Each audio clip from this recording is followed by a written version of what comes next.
And I know I talk to different people, and they're like, gee, I'm not really sure. What do you say to these guys? Do you give them the gospel? I mean, what do you do? One of the tough things for me as a Christian funeral director is when I see people that come in and I ask them questions and their life doesn't show any signs of faith or belief. And your heart hurts for that individual. But one thing that I think through prayer and through guidance from my pastor said, that person's gone, and God is a good and just judge. So that's His role, not ours. So we need to focus on the family. So when you go into the funeral home, it's more or less just offering condolences. I think that there's certain times when that opening may be there where you might be able to minister, but they probably don't even know what's going on at that point. So just that simple hug or saying, listen, we're here for you. If you need to talk later, if you want to talk, I'm here.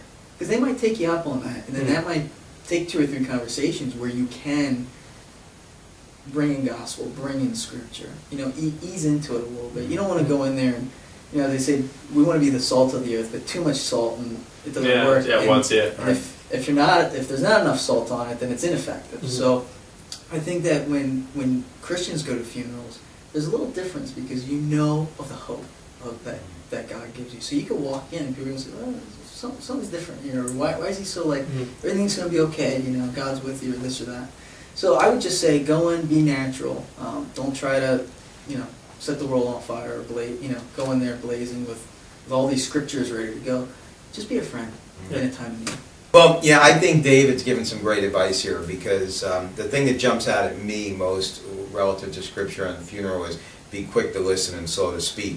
I know, so many times, what do you say? I mean, and not only that, it's from that person's perspective. And I'll tell you a time that I'll probably never forget, and I was young, and I went into a funeral, and a friend of ours' daughter had passed away. She was very young, and she suffered a lot. She was very ill, and all I could think of to say when I hugged the father was, well, she's in a better place. Right. And I'll never forget, he looked me in the eye and he said to me, well, my house wasn't that bad.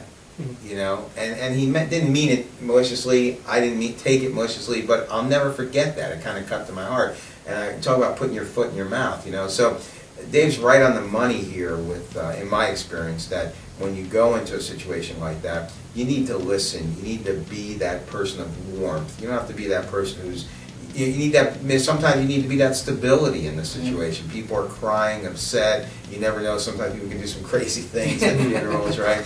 And if you're the person who's got a peace about you and has the way of the Lord about you, people are going to say, I want to know what's going on with that guy. Maybe he could help me. And as opposed to the guy who's going, let's go out drinking right after this because we got to get straightened out, whatever.